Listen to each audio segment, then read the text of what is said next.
Dijo Jesús a sus discípulos: en verdad os digo, que cuanto pidiereis al Padre en mi nombre, os lo dará. Hasta ahora nada le habéis pedido en mi nombre. Pedidle y recibiréis, para que vuestro gozo sea completo. Estas cosas os he dicho usando de comparaciones. Llegó el tiempo en que ya no os hablaré con parábolas, sino que abiertamente os anunciaré las cosas del Padre. Entonces le pediréis en mi nombre, y no os digo que rogaré al Padre por vosotros, pues el mismo Padre os ama, porque vosotros me amasteis y habéis creído que yo salí de Dios. Salí del Padre y vine al mundo. Otra vez dejo el mundo y voy al Padre. Dícenle los discípulos: ahora sí que hablas claro y no dices ningún enigma. Ahora conocemos que sabes todas las cosas y no es preciso que nadie te pregunte. En esto creemos que has salido de Dios. Pueden tomar asiento.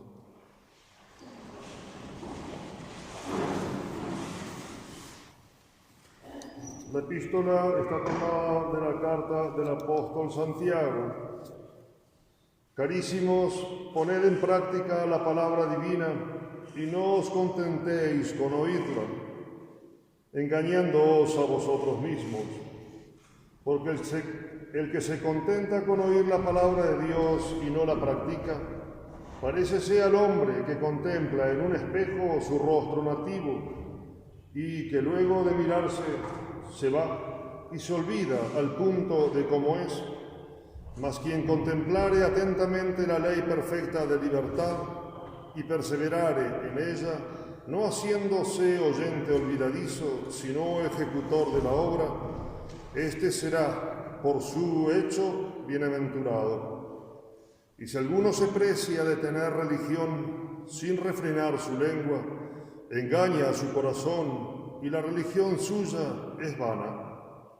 La religión pura y sin mácula delante de Dios Padre consiste en visitar a los huérfanos y a las viudas en sus tribulaciones y en preservarse de la corrupción de este siglo.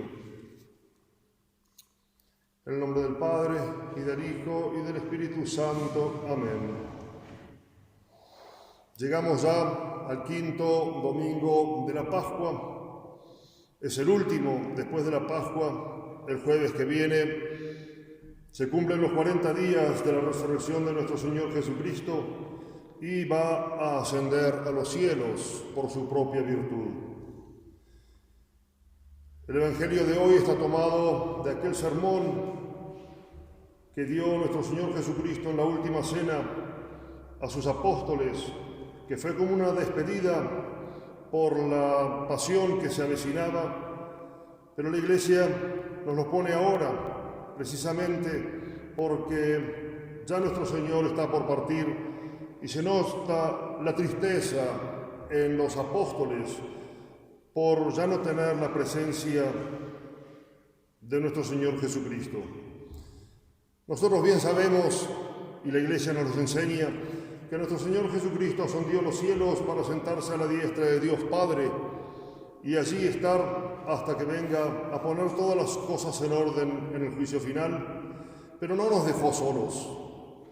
Primero fundó la Iglesia, que como buena madre se ocupa de dirigir a todas las almas que voluntariamente, con libertad y queriendo y con perseverancia, se atienen a sus enseñanzas, llevarlas directamente al cielo. Y también dentro de la Iglesia nos dejó los sacramentos, la gracia y especialmente este don sublime que es el de la oración. Nuestro Señor Jesucristo, primero con su ejemplo y segundo con sus exhortaciones y sus enseñanzas, nos enseñó la necesidad de orar, de rezar, de ponernos en comunicación con Dios. Realmente es maravilloso, quizás nosotros, por haber nacido en este mismo ambiente religioso, a veces no nos damos cuenta de lo que significa la posibilidad de en cualquier momento, en cualquier lugar, en cualquier circunstancia, poder hablar con Dios y saber precisamente que Dios me escucha. En los momentos felices, en los momentos de angustia, yo puedo levantar mi mente a Dios, elevar mi alma a Dios, conversar con Él en lo profundo de mi alma, y yo sé positivamente que Dios me escucha. Eso es una inmensa maravilla, una inmensa alegría. Si comparamos simplemente con cuestiones aquí terrestres, lo que significa poder hablar con un gran personaje de la tierra, el sacar audiencia, sacar turno y si se atiene a recibirlo a uno. Acá no estamos hablando de un grande de la tierra, estamos hablando del mismo Dios todopoderoso, omnipotente, que se sujeta a venir a hablar con cada una de sus criaturas cada vez que esa criatura tenga ganas y quiera hacerlo. Es una maravilla el solo pensarlo, el solo tenerlo en cuenta, el solo saber que el reino de Dios está dentro de vosotros, dijo nuestro Señor Jesucristo, porque precisamente cada vez que yo hablo con Él, es en el profundo de mi alma donde se produce esa conversación. Además, nuestro Señor Jesucristo nos dio el ejemplo. ¿Cuántas veces nos dice el Evangelio que Él se retiraba por las noches a orar, y especialmente en oración en el huerto, donde Él repetía constantemente, dice el Evangelio, las mismas palabras, poquitas, pero con insistencia? Dice el Evangelio de hoy que ya no Él, nuestro Señor Jesucristo, va a interceder delante del Padre porque el mismo Padre nos ama. El amor, ustedes saben, es el fin por el cual Dios creó, por el cual Dios nos creó, y también es el fin por el cual Dios, luego de habernos perdido, nos redimió a través de la segunda persona de la Santísima Trinidad hecha hombre. Nosotros sabemos que el Padre nos ama. El saber precisamente que un ser omnipotente tiene amor hacia sus criaturas, y ese amor, como dice nuestro Señor, yo os amé con el mismo amor con que me ama mi Padre Celestial. ¿Quién podrá poner medida a ese amor? Entonces significa que nosotros somos amados de Dios, y ese amor con amor se paga, como nos dice San Agustín. Es un inmenso consuelo de nuestra religión el saber que Dios nos ama hasta dar su vida por nosotros, como lo hizo para rescatarnos de las garras en que habíamos caído por nuestros pecados. Y también, entonces, la mejor manera de corresponder ese amor es con esas enseñanzas, poniendo en práctica esas enseñanzas que nuestro Señor Jesucristo nos dejó en el Evangelio o en las Sagradas Escrituras. Dice el apóstol Santiago en la epístola de hoy que no debemos hacer aquello de mirarnos en el espejo y después olvidarnos, o sea, aprender las cosas que hemos aprendido, que nosotros manejamos, que sabemos que son verdad porque son enseñanzas directamente de nuestro Señor Jesucristo, y sabemos que no nos debemos contentar con solamente conocerlas, sino llevarlas a la práctica, no hacer como aquel que se mira en el espejo precisamente y luego se olvida de su misma apariencia, sino ser ejecutores de las enseñanzas de nuestro Señor. El amor, bien sabemos, no solamente consiste en decir Señor, Señor, sino en cumplir la voluntad del Padre Celestial. Dice nuestro Señor en el Evangelio, en este sermón de despedida, permanecer en mi amor. ¿Y qué es permanecer en el amor de Dios? Nosotros podemos, desgraciadamente, echar a nuestro Señor Jesucristo de nuestra alma. Para permanecer en el amor de nuestro Señor, nosotros debemos conservar la gracia, que esa es precisamente la participación a la vida divina. No hagamos que nuestro Señor Jesucristo tenga que abandonar la inhabitación de nuestra alma, la permanencia de su amor en nuestra alma, que es precisamente a través de la gracia. Y eso nosotros lo logramos, desgraciadamente, cada vez que cometemos un pecado mortal. Pero no solamente debemos conservar la gracia, sino vivir de acuerdo a lo que ella nos inspira. Nuestro Señor nos inspira a través de las gracias actuales. Y allí es donde está toda la vida del cristiano, que es el cumplimiento de los mandamientos. El cumplimiento de los mandamientos nos lleva a ser amados del Padre, a ser moradas de la Santísima Trinidad, y a que se manifieste nuestro Señor Jesucristo por medio de la fe, y que esa manifestación por medio de la perseverancia continúe constantemente hasta nuestra muerte, para que allí entonces se produzca nuestra salvación y por lo mismo entonces la bienaventuranza en el cielo. Eso es el amor de Dios para con los hombres. Y nosotros debemos rezar. Nos dice nuestro Señor Jesucristo que debemos rezar para conservar todas estas cosas. Si el apóstol Santiago nos dice que debemos ser perseverantes y ejecutores de las enseñanzas de nuestro Señor, sabemos que no podemos hacerlo si no tenemos la ayuda de la gracia. Y la ayuda de la gracia quiso Dios que nosotros la consiguiéramos a través de la oración, de los pedidos. Pedid y recibiréis, dice nuestro Señor. La Iglesia nos manda ahora en estos 3 días, lunes, martes y miércoles, las rogativas. Oración oficial de la Iglesia. Precisamente la liturgia nos manda a través de las letanías de los santos que pidamos por todas las necesidades, especialmente de la Iglesia y también las necesidades particulares de cada uno de nosotros. Nosotros, en los comienzos de nuestra vida espiritual, tenemos 2 medios, 2 formas de rezar que son muy importantes. La primera es la oración vocal. Toda la liturgia, todas las oraciones que nos manda la Iglesia son oraciones vocales. Es aquella que precisamente nosotros articulamos con nuestra voz y nos dirigimos a Dios o a Dios a través de los santos, especialmente de María Santísima. Esa oración no debe ser simplemente una pronunciación de palabras seguidas sin tener en cuenta lo que estamos diciendo. Hace falta absolutamente la atención que debemos tener a las palabras que decimos y la piedad que debe ir acompañada a esa pronunciación de palabras. Muchas veces nos pasa que por nuestra negligencia o simplemente por nuestra debilidad nos distraemos muchísimo en nuestras oraciones. ¿Cuántas veces pasa que venimos al rosario, nos ponemos de rodillas y de golpe hacemos la señal de la cruz porque ya terminó y estuvimos pensando en cualquier cosa? ¿Qué debemos hacer para que nuestra oración vocal, aún a pesar de las distracciones, sea válida y gustosa a Dios? Siempre, cada vez que entramos en la iglesia, está el agua bendita para hacer nuestra señal de la cruz.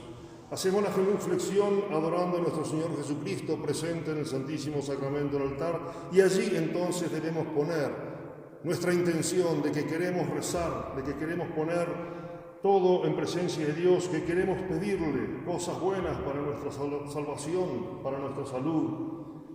Y si cada vez que me distraigo y me doy cuenta que me distraigo, vuelvo a retener la atención, como un potro salvaje que tenemos dentro de nuestra alma, lo enfrenamos, lo sujetamos, lo ponemos en la buena dirección, entonces esa oración es muy agradable a Dios, aunque me haya pasado toda la oración, todo el tiempo de la oración, haciendo solamente eso, sujetando la imaginación para que no se desboque y trayéndola de nuevo a lo que estoy haciendo.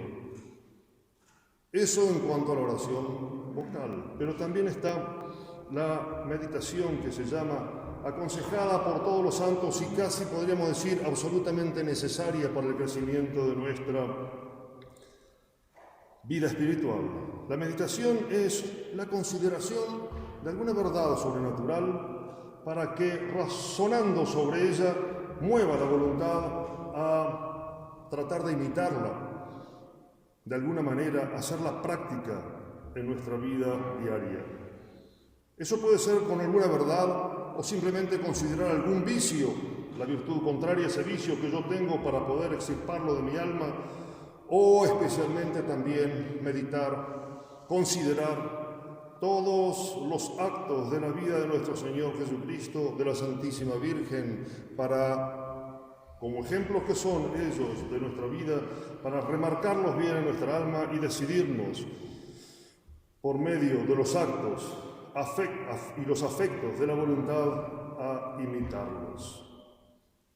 La oración vocal junto con la meditación nos va a ir llevando poquito a poquito a una oración cada vez más perfecta, y allí ya entramos en los grados de la oración que nos expone Santa Teresa, que no son el motivo de este sermón. Simplemente sabemos que podemos recurrir a Dios, que le podemos pedir cosas y que Él absolutamente nos las va a conseguir porque Él lo prometió, siempre y cuando esa oración tenga las condiciones de una buena oración. Nuestra debilidad, nuestra inconstancia nos llevan siempre a hacer lo que dice Santiago en su epístola: mirarnos en el espejo, ver cómo somos y a los 5 minutos olvidarnos de eso. Una de las condiciones de la oración es la perseverancia, perseverar en aquello que se comenzó. Muchísimas veces en otros sermones lo hemos dicho: qué fácil es empezar, pero qué difícil es mantener ese comienzo durante todo el transcurso de nuestra vida, porque no se da el premio al que comienza, recordémoslo siempre, sino al que termina. Y eso no solamente aplicado a la oración, sino a toda la vida espiritual. Debo cumplir los mandamientos, hoy los cumplo. Uy, ¿cómo voy a hacer para cumplirlos durante toda mi vida si hoy me costó tanto? Preocúpate solamente de cumplirlos hoy y mañana de nuevo y pasado de nuevo y así todos los días, y sin que uno se dé cuenta va pasando la vida cumpliendo los mandamientos. Uy, que se me hace pesado rezar el rosario, rezar 1, 2 o 3 coronas por día. Las rezo hoy, las rezo mañana y las rezo pasado, siempre con esa constancia, con esa virilidad que hace falta en el seguimiento de nuestro Señor Jesucristo. Luego, y más pronto que después, va a venir el premio, y ese premio nos va a durar por toda la eternidad. Y cuando pidamos, aprendamos a pedir. Nosotros tenemos conocimiento de las grandes verdades enseñadas por nuestro Señor. Pan, salud y trabajo se escucha en el mundo, que con eso es todo. Y sabemos bien que aunque son cosas, bienes buenos, no es ni por mucho lo fundamental. Entonces, pobrecitos los enfermos o pobrecitos los que no tienen trabajo, ¿qué sería de ellos si en eso consistiera lo mejor que se puede tener aquí en la tierra? Nosotros lo que tenemos que pedir es la perseverancia, seguir a nuestro Señor en las buenas y en las malas, el crecimiento de nuestras virtudes, el sacar los vicios de nuestra alma, los defectos, y así el perseverar día a día. Pidamos a la Maestra de toda vida espiritual que nos enseñe a cumplir estas enseñanzas de nuestro Señor Jesucristo, estas enseñanzas del Evangelio, estas enseñanzas de la Iglesia, a María Santísima, nuestra buena Madre del Cielo. Ella, modelo de oración, porque realmente ella vivió todo el tiempo en oración. Y les termino leyendo lo que decía Santa Teresita con respecto a la oración. Ustedes saben que hay muchos métodos en los libros espirituales de cómo se debe rezar y son todos muy buenos y cada uno debe tomar de ellos cuanto le sirvan para rezar mejor, pero Santa Teresita decía que ella rezaba precisamente sin método alguno, porque ella decía: la oración para mí es como una respiración de amor, un vuelo del corazón, una simple mirada al cielo, un grito de gratitud. Y ella decía: como soy tan pequeña, me hago pequeñita como un niño que no sabe ni leer ni escribir, y que entonces simplemente habla con nuestro Señor Jesucristo, y terminaba diciendo: y Él me entiende. Y en eso consiste la oración, hablar íntimamente con nuestro Señor Jesucristo, hablar, elevar nuestra alma, a conversar con Él, pero no simplemente una conversación, sino que eso lleve a los actos finales, que son precisamente el amor a las virtudes, el odio al vicio y al pecado, y el crecimiento día a día de nuestra vida espiritual. Que así sea. Ave María Purísima. En nombre del Padre, del Hijo y del Espíritu Santo.